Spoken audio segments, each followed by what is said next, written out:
A continuación, Minuto a Minuto.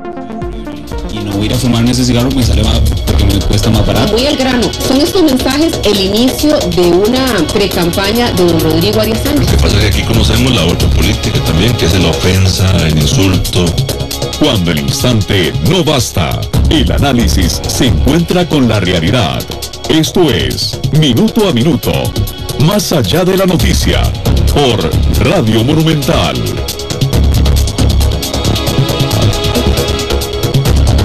Hola, ¿qué tal? Bienvenidos a Minuto, el espacio de entrevistas y análisis. Ahora, nuestra nueva casa, Radio Monumental, a las 11:30 de la mañana. Por supuesto que mantenemos nuestra vocación de análisis, de querer de alguna manera u otra masticar esos temas que todos los días hacen noticia. Y estamos muy agradecidos de que contemos siempre con su audiencia y con su preferencia acá en Radio Monumental. El día de hoy vamos a hablar de un tema que a lo mejor usted lo ha discutido en su casa, con sus amigos, lo ha leído o lo ha escuchado en las noticias, y se trata del índice de la felicidad.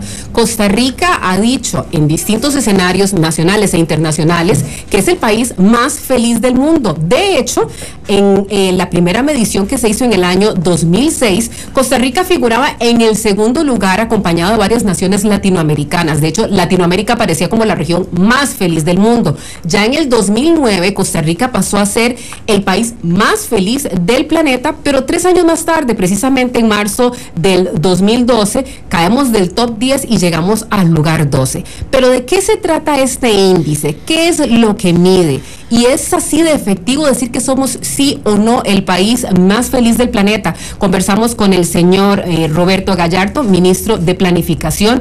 Don Roberto, quizá para comenzar, ¿somos en realidad tan felices como decimos ser los costarricenses a la luz de este índice?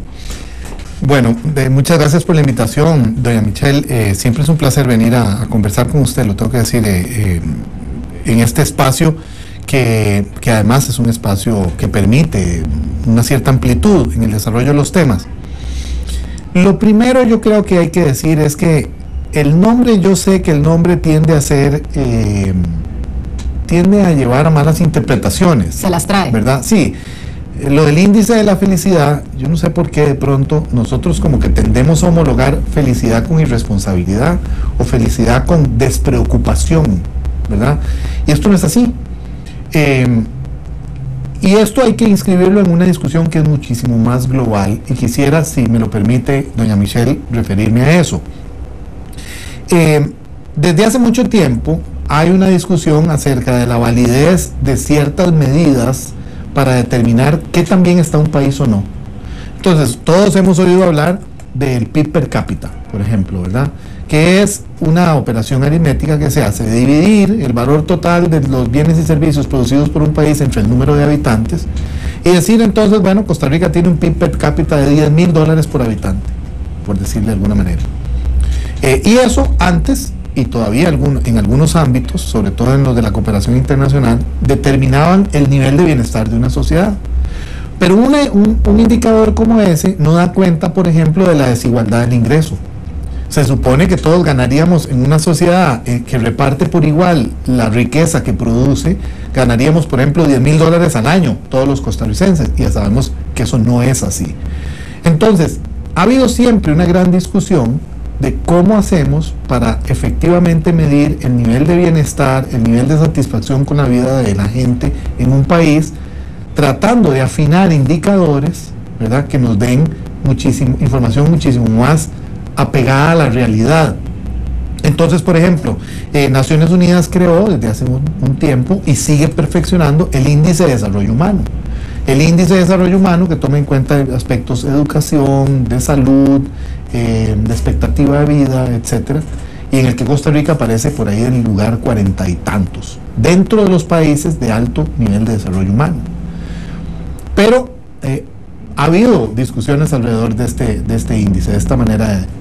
Esto coincide con un esfuerzo que ha venido haciendo el gobierno de Bután, en el sentido de decir, el gobierno de Bután, la razón por la cual nosotros existimos es para ser felices, ¿verdad? De hecho, la Constitución de los Estados Unidos lo recoge. La Constitución de los Estados Unidos dice que todo el mundo tiene derecho a perseguir su propia felicidad. Y desde esa perspectiva, ellos han tratado de elaborar a partir de indicadores clásicos, ¿verdad? Longevidad, acceso a servicios de salud, etcétera, lo que ellos han llamado un índice de la felicidad, que es de alguna manera un índice de bienestar. Y a partir de ahí se ha dado una discusión enorme en todo el mundo de gente que quiere hacer su aporte a la construcción de un índice que refleje mejor el nivel de vida de la gente, o cuál es el nivel de satisfacción de la gente con su vida, ¿verdad? Tal vez aquí, por claridad, porque el índice de felicidad mide expectativa de vida, los años que se supone vamos a vivir los habitantes, entre otras cosas, sí. La percepción subjetiva de cuán feliz soy, muy así feliz, es. Poco feliz y demás, y la huella ecológica. Al menos esos son como los 3 indicadores que tomaba en cuenta. Ese es, perdón, Michelle, ese es el índice del planeta feliz. Del planeta feliz. En ese estamos en primer lugar todavía. El índice del que está hablando el estudio que sacó hace poco el Instituto de la Tierra, que es dirigido por Jeffrey Sachs, ese es el que nos sitúa en el lugar 12, pero midiendo otras cosas, ¿verdad? ¿Cuál es la diferencia fundamental entonces? Porque nuevamente, y aquí la pregunta es si la felicidad está medida en términos económicos, porque puede haber gente que con una existencia muy modesta, pero tiene acceso a los servicios básicos de agua o sanitarios, en los servicios de salud, educación, no será multimillonaria, pero está satisfecha. Entonces, ¿qué es lo que mide este índice que nos tiró ahora sí al lugar 12 y que la gente dice, caramba, ¿cómo perdimos el primer lugar? Son dos cosas diferentes. El índice del planeta feliz mide sobre todo temas relacionados con sostenibilidad. Es decir, cómo vivimos nuestra vida, cuánto nos cuesta en términos de utilización de nuestros recursos, ¿verdad?, ambientales, sostener nuestro nivel de vida, en el sentido, ellos usan una expresión que me parece muy elocuente, ¿verdad?, que dice que nosotros tenemos que alcanzar el objetivo de vida en un solo planeta, es decir, consumiendo nuestra parte proporcional de los recursos naturales los de la que tierra. Tenemos. Exactamente. He escuchado varias ocasiones que al ritmo de producción que llaman tenemos 3 o 4 planetas, la cantidad de agua, de oxígeno y demás. En el caso de Costa Rica, nosotros estamos mucho más cerca de consumir esos recursos de manera sostenible, de manera que no necesitaríamos más planetas.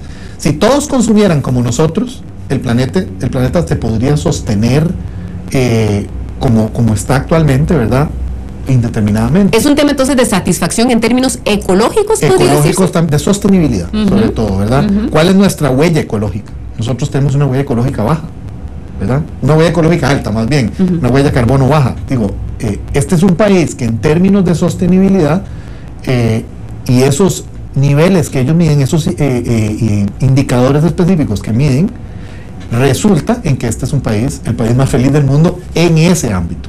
El otro tiene que ver con 2 ámbitos distintos.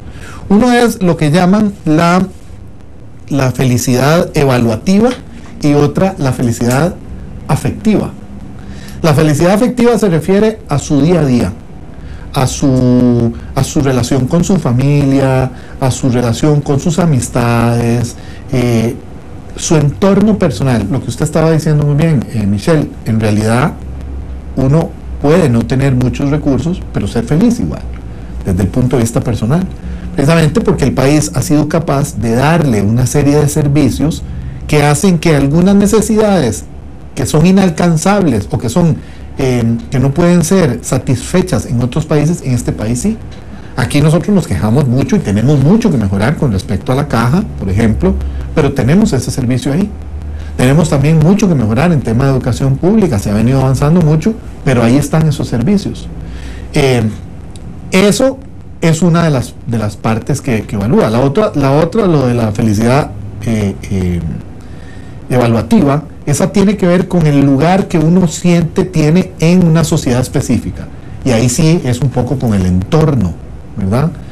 Ahora, ¿qué no es el índice de la felicidad? Que esta es una cosa que me ha costado mucho, digamos, transmitírselo a cierta gente. Que la gente esté feliz no quiere decir que la gente esté feliz con el gobierno. Nunca se ha querido decir eso.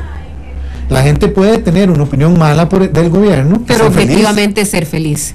Así sea que no esté de acuerdo con la administración. Perfectamente. La gente puede darse cuenta que tenemos problemas serios, que tenemos que hacer unos grandes esfuerzos por resolverlos, pero nuevamente en su entorno es feliz.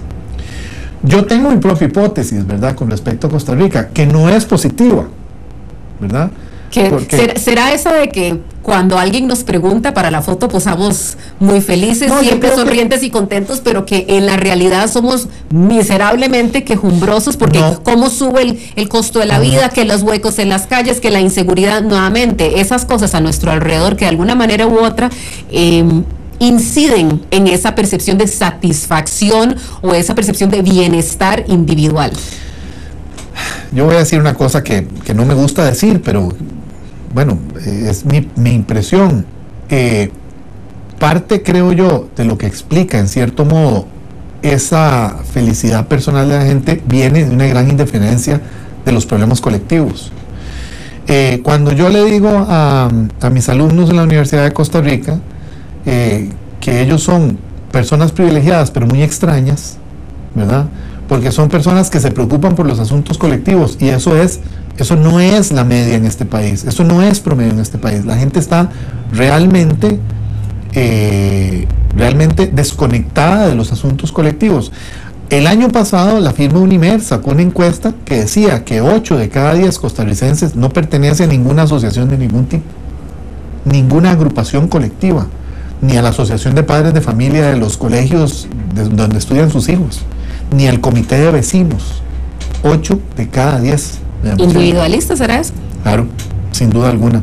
Pero también yo creo que eso es parte un poco, bueno, yo estoy aquí en mi circunstancia, ¿verdad? Este es mi entorno del que tengo control dentro de las posibilidades económicas que tengo, y por lo tanto, bueno, estoy satisfecho con ese entorno. Yo estoy bien, allá los demás. Yo creo también, y esto ya por supuesto es polémico, ¿verdad?, en todo caso, que el país, pese a los problemas que ha venido enfrentando últimamente, ¿verdad?, y a los problemas que tiene, es un país que en el concierto de las naciones sigue siendo un país modelo, ¿verdad?, sigue siendo un país con unas grandes fortalezas que ha venido construyendo históricamente, a las cuales yo personalmente creo que se les están empezando a ver los límites, y que tenemos efectivamente que empezar a pensar esa Costa Rica que vamos a hacer desde este punto en adelante. Pero mientras tanto, la gente con un nivel de vida que supera al del promedio de los países de la región, por ejemplo, pues bueno, se declara feliz cuando vienen y le preguntan. O sea, es decir, no estamos hablando, y además es otra cosa que también se ha acusado, digamos, de decir que esto de la felicidad de los ticos es un invento de gobierno. No, en realidad lo que está es recogiendo trabajos que han venido haciendo gente tan prestigiosa como Jeffrey Sachs, utilizando fuentes como la encuesta mundial de Gallup, ¿verdad?, la encuesta mundial de valores, la encuesta europea de valores, de manera tal que se trata no de una cosa de pura percepción subjetiva, sino, pues bueno, que a la gente se le pregunta. Y algo, pues le voy a decir, Michelle, algo nos dice que cada vez que alguien saca un trabajo que habla algo de índices de felicidad, de mediciones de felicidad, Costa Rica siempre está entre los primeros lugares, ¿verdad? Don Roberto, está por supuesto el abono que históricamente Costa Rica le ha hecho a su población para poder tener acceso a cosas que en otros países son una utopía: la educación gratuita y obligatoria, un sistema de seguridad social imperfecto, cuasi quebrado, y que le falta muchísimo en ese caso para salir adelante desde el punto de vista administrativo y en calidad de servicio, pero finalmente nosotros tenemos eso que para muchos países ni siquiera existe, no tienen esa institucionalidad. La misma democracia, con lo imperfecta y complicada que es en este país, porque las decisiones cuesta, que hasta que se tomen, lo tenemos. ¿Eso pesa en la construcción de ese índice, Claro, don Roberto? ¿Eso está considerado en este llamado índice de la felicidad? Es que usted, digamos, si uno de los indicadores que usted toma, por ejemplo, para construir este índice, y aquí déjeme ser un poquito profesor de ciencias políticas de metodología, y decir que un índice es una construcción mediante la suma de indicadores, ¿verdad? El índice de precios, por ejemplo, ¿verdad?, que nos dice de nosotros cuánto crecen los precios, es que agarran una cantidad X de productos y ponderan el precio en un índice, en un solo dato que nos dé la idea de cómo se mueve el conjunto. El índice de la felicidad, o por lo menos del World Happiness Report, el del Instituto de la Tierra, toma en cuenta cosas como expectativa de vida. Costa Rica tiene la segunda expectativa de vida de América Latina después de Canadá. Sí, eso no es poca cosa. Y eso es resultado precisamente de toda la inversión que el país ha hecho en condiciones favorables de salud para la gente. La mortalidad infantil es bajísima. Ya aquí nadie se muere ya aquí hay enfermedades erradicadas. Malaria, polio, todo ese tipo de cosas del pasado. Ya aquí en este país, en países africanos, eso es una cosa de todos los días, ¿verdad? Y es esa inversión sostenida, ¿verdad?, que resulta en una expectativa de vida alta, precisamente. Y ese es, por decirle uno de los indicadores. Así que se trata, digamos, de una cosa que lo que pretende... Ahora, ¿cuál es la idea con todo esto? La idea es que nosotros podamos tener indicadores que nos sirvan para afinar mejor la definición de políticas públicas. Si usted tiene indicadores que le dicen algo con respecto a aspectos en donde la gente no está tan feliz, por decirle algo, usted probablemente tenga una mejor forma de definir, ¿verdad?, cuáles son las políticas públicas que tiene que ejecutar para mejorar esas condiciones. De eso es que lo que se trata todo esto. No se trata de una cosa de crear un ranking y quiénes son los más felices y quiénes son y si nos movimos para arriba o para abajo. Se trata de crear un instrumento metodológico que nos permita definir con mayor precisión a dónde es que está apretando el zapato y podamos hacer las inversiones necesarias para equilibrar ese nivel de bienestar, ¿verdad?, que es finalmente como debería llamarse, debería ser el índice de bienestar, ¿verdad?, y desde dos puntos de vista específicos.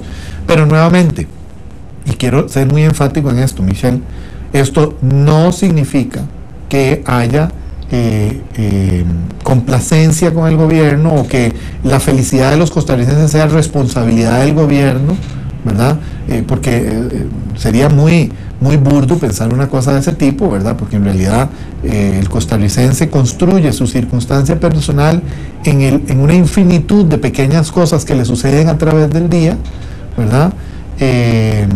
Y que usted puede ver, o sea, son hasta evidentes. Digo, mucha gente que dice, es que yo estoy rodeado de gente que todo el mundo piensa como yo, que este es un país que tiene muchos problemas y que la gente está indignada por lo que pasó la semana pasada, ¿no? Ok, está bien, nadie está diciendo que eso no exista, ni que la gente no deba sentirse indignada, ¿verdad? Si así siente que debe, ¿verdad? Pero, don Roberto, la semana pasada, y perdone que lo interrumpa, precisamente la discusión, y en redes sociales más recientemente, la discusión es, ¿y por qué la señora Presidenta de la República cita ante organismos internacionales, el caso de la ONU, donde estuvo la semana anterior, que Costa Rica es el país más feliz del mundo? Así como el PIB, así como la expectativa de vida, así como el porcentaje de población que vive en situación de pobreza, son algunos indicadores que le toman una foto al país y objetivamente dice, así es como estamos. La presidenta presenta ¿por qué? ¿Por qué se presenta cuando finalmente es un índice que está en construcción y que nuevamente ha generado y ha desatado toda esta gran polémica, claro, porque sigue siendo impreciso, ¿verdad? Claro, doña Michelle, pero es que ella fue invitada a una actividad donde se estaba hablando del índice de la felicidad y fue invitada precisamente porque Costa Rica consistentemente aparece en los primeros lugares.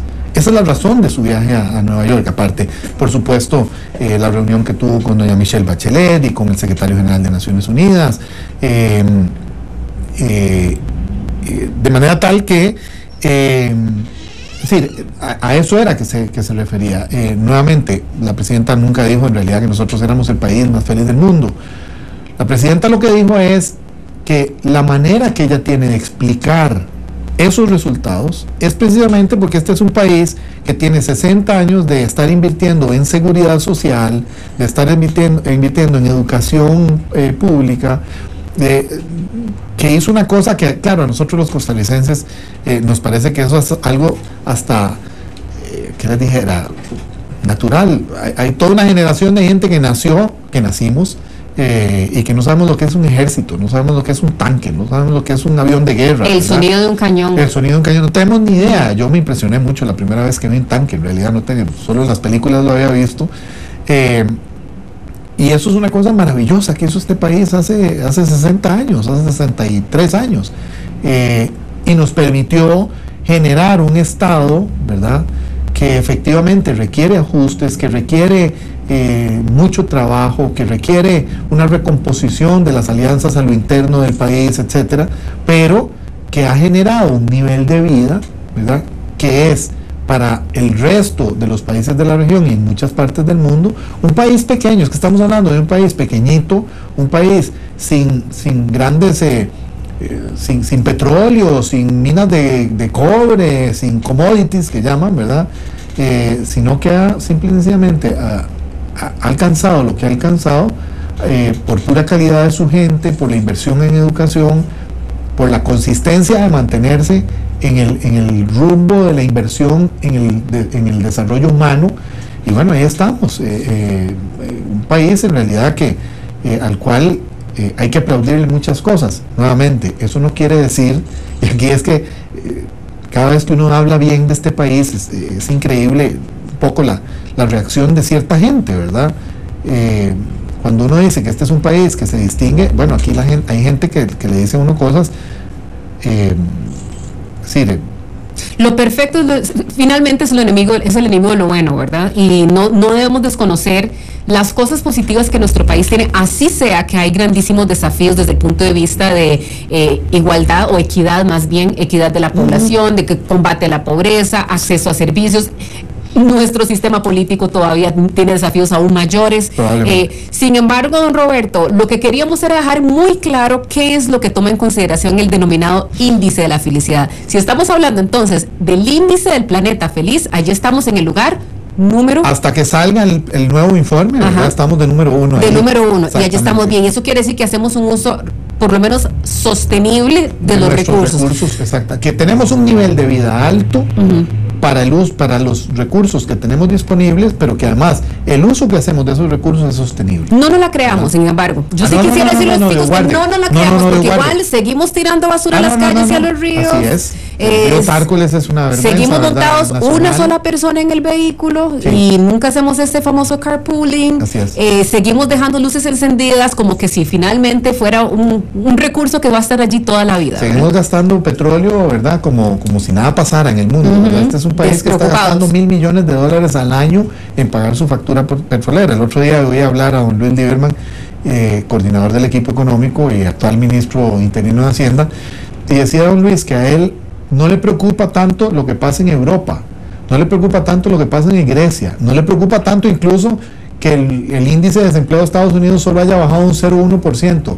Lo que más le preocupa es que sube el precio del petróleo, porque eso sí sería una cosa que nos podría impactar muchísimo en este proceso de recuperación económica que estamos Don Roberto, viviendo. Puede sonar muy bonito llegar y estar de número 1 en ese índice, pero el discurso puede que no le sirva a las autoridades, porque la gente va finalmente a recostarse en su sillón y decir, ya que estamos bien, sigo con las mismas prácticas. Y el tico tiende a ser derrochador de recursos. De hecho, a ver, hay una cosa que yo, de las conversaciones que tuve con diferente gente en Naciones Unidas en estos días que estuve allá, hay una cosa que me pareció muy interesante. Costa Rica, nosotros estamos planteando, le vamos a plantear a grupos de actores en el país, que nos sentemos a definir la Costa Rica del 2050, ¿verdad? No hemos hecho ese ejercicio, Michelle.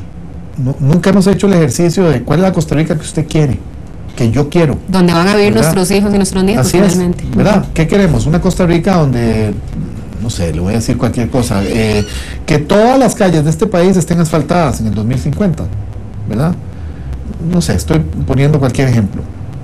Pero ese ejercicio que vamos a plantearle al país en relativamente un tiempo breve, ahora, pienso yo, debería estar cobijado bajo la bandera de lo que en Naciones Unidas y algunos académicos han estado empezando, la planificación verde. Este es un país, Michelle, que tiene un gran potencial de convertirse en un país sostenible, de transformar su economía, hacerla una economía verde, construir de un país bajo emisor de carbono, cambiar nuestra economía. Pero no solo se trata de cambiar los bombillos, ¿verdad? Y usar toda nuestra producción, todos nuestros hábitos. Todos nuestros hábitos, que podamos ya, empecemos desde ya, a librarnos de la esclavitud de los combustibles fósiles. Este país que tiene ríos para generar energía como loco, que tiene vientos para generar energía como locos, que tiene sol para energía renovable. Le dejamos entonces allí una tarea, don Roberto. El tema de la exención de los vehículos eléctricos no está en el plan fiscal, y sin embargo ese sería un punto que podría ser interesante. No es que todo el mundo cambie de la noche a la mañana, pero sería un estímulo en ese caso para que cambiemos uno de los elementos que más peso tiene precisamente nuestra factura energética, que es precisamente el uso de vehículos. Pero bueno, lo que le quiero decir es que podemos hacer ese ejercicio pensando, no que ya estamos y les decía yo, incluso les decía, doña Michelle, adelantándome a esto que usted nos decía ahora, le decía yo a mi contraparte en Naciones Unidas, porque ellos estaban muy entusiasmados de que yo adoptara, digamos, esa sombrilla que cobijara un proceso de diálogo nacional en la definición de una Costa Rica verde, una Costa Rica de una economía sostenible. Y yo les decía que el problema en Costa Rica es que nosotros a veces somos víctimas de nuestro propio éxito. Y entonces decimos, bueno, esto de las economías bajas en emisión de carbono es para otros países, para nosotros no, nosotros estamos perfectos. Todo lo contrario, más bien tenemos que ser mucho más rigurosos. Tenemos que ser muy rigurosos y vivir acorde a las expectativas, ¿verdad?, que la gente tiene sobre nosotros. Quisiera agradecerle muchísimo a don Roberto Gallardo, ministro de Planificación, el tiempo que nos dio para hablar sobre este índice de la felicidad, algo que lo construimos desde lo individual y por supuesto en nuestras comunidades, así que no pierda la oportunidad, no solamente de ser feliz en los subjetivos, sino también de contribuir al bienestar del lugar donde usted vive, de la comunidad a la que usted pertenece, la provincia donde ustedes, hay muchísimas formas de poder, en ese caso, contribuir a esa percepción individual y subjetiva de felicidad. Y muchísimas gracias a ustedes, nuestros oyentes de Minuto a Minuto. Les recordamos que estaremos en nuestro nuevo horario y en nuestra nueva casa, aquí en Radio Monumental 93.5 FM, todos los días de lunes a jueves a las 11:30 de la mañana. Mañana hablaremos precisamente sobre el tema de maltrato animal. Hasta entonces.